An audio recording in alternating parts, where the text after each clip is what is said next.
Hello and welcome, I'm Joshua Barnes, and today we'll be diving into the updates of the Russia-Ukraine war. South Korean intelligence has made a claim regarding the involvement of North Korean soldiers in Russia and Ukraine. It said that over 300 North Korean troops had been killed and around 2,700 had been injured while fighting for Russia. The agency cited their lack of training in modern warfare as a factor in the high casualty rates. Meanwhile, Ukrainian President Volodymyr Zelensky has proposed handing over 2 captured North Korean soldiers to Pyongyang in exchange for Ukrainian prisoners of war held by Russia. He also extended an option for those unwilling to return to North Korea. The soldiers are currently under investigation. Updating on the interrogation, the Security Service of Ukraine stated that one of the soldiers was deceived into believing he was being sent to Russia for training, while the other lacked identification documents. The Ukrainian forces continue to hold the 2 soldiers as Russia remains silent on their presence in its military ranks. Dr. Sergei Dvoryanov, what is your opinion on the statements that are coming out of Ukraine that these soldiers said that they were there, or at least one soldier said that he thought he was there for training? Is this something that's being reported on in Russia? And do you disagree with the statements that are coming out of Ukraine? First of all, it's little bit funny that who creates this news? South Korea intelligence.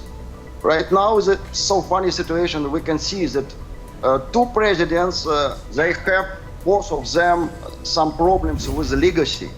Is Mr. Zelensky. I cannot call him President Zelensky, Mr. Zelensky, because he was not re-elected.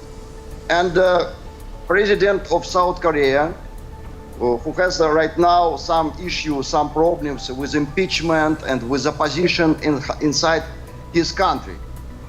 That's why they're doing well to create such kind of news, to bring some more legacy to them, to create such news about North Korea soldiers. Even if it happened, what is the problem? We can see so many instructors from the Western countries, not even soldiers, officers, military intelligence from Great Britain, from France, from everywhere is a Western part of the world. They're involved, they instruct, they teach soldiers, they give some decisions to the Ukrainian army.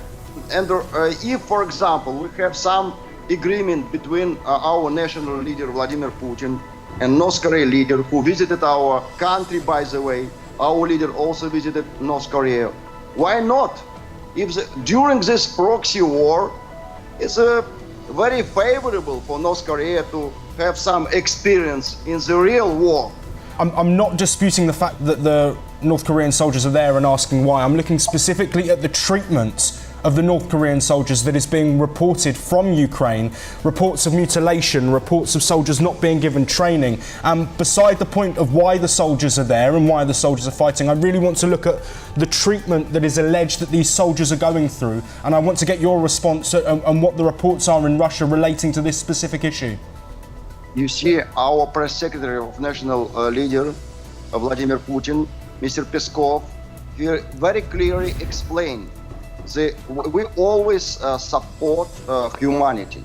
The exchange of prisoners is like a universal principle. Of course, we will support if it will be approved identity of these soldiers. We have no any improvement yet. It's just maybe because you see, Mr. Zelensky, he is not in the military experience, in the some policy experience. He's showman. He always creates some show for us. He's basically his life experience to be on the stage and give entertainment to the audience, right? That's why if it will be improved, of course, obviously we'll go to this process, we'll exchange, but I cannot see any problems with this. It's just a news which was created by South Korea policy, by some newsmakers from South Korea to support legacy of South Korea president. That's all. Dr. Dvoryanov, I would like to ask you to respond to the claim that Russia are not ready to fight. Is that something that you're seeing in Russia? Is that something that's being reported on? And the talk of a lack of soldiers, the talk of finances which are dwindling following sanctions from many Western nations. Are Russia in a position to continue in this war? Under Putin and under the current situation, are Russia in a position to win this war? This is a question about the mission of our country, which is not only country, which is not only land, it's civilization. We are Orthodox believers. We believe to justice. We believe to truth. My colleague from Ukraine just mentioned about democracy. It's a very good and pathetic words. But unfortunately, Mr. Zelensky was not elected by his own nations. Right now, he's like no name. How we can approach him? You've spoken about Zelensky already. I'm asking about Russia's situation and position in this war. Okay, I will reply to. Thank you so much for your patience. For example, during the second war with Hitler, 1941, our nation was led by Joseph Stalin. He was a communist, perfectly fine. But even he, being a communist, he approached Russian Orthodox Church. And he came to the spirit of victory according to the global historical message of Russian Orthodox science. That's why, again, I will tell you that Vladimir Putin wants to protect only Russian population in eastern part of Ukraine. It's a question how to be survived, how our civilization will be survived. That's why we need victory any price, because it's about our identity, about our belief, about our breathing, we can tell, you know. It's very important. And we can see what we have right now, which situation. Vladimir Putin very clearly told during the Minsk agreement and even before about all our conditions.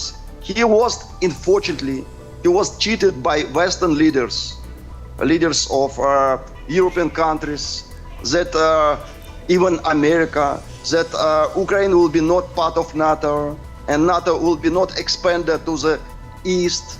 It will be the same border, but he was cheating, and very, very patiently he told that we need to protect our nation. It's a question of security of our nation. And then the previous president of Ukraine, they put this aggression action against Russian population. Everybody knows this. It's not a big secret. It's historical facts. That's why right now everybody, like intelligent and trustworthy people who is responsible, they understand situation, and especially Donald Trump. That's why Donald Trump not invite Mr. Zelensky to inauguration, because he understands that Mr. Zelensky destroyed his country. And our national leader, he protect our nation, because otherwise it will be big problem for our spiritual identity. This is a very important question. It's a metaphysical question, you know. It is a question about our spiritual mission of civilization of Russia, Mother Russia. That is very important, because I'm Orthodox believer also. That's why I'm talking like a philosophy, like an Orthodox believer.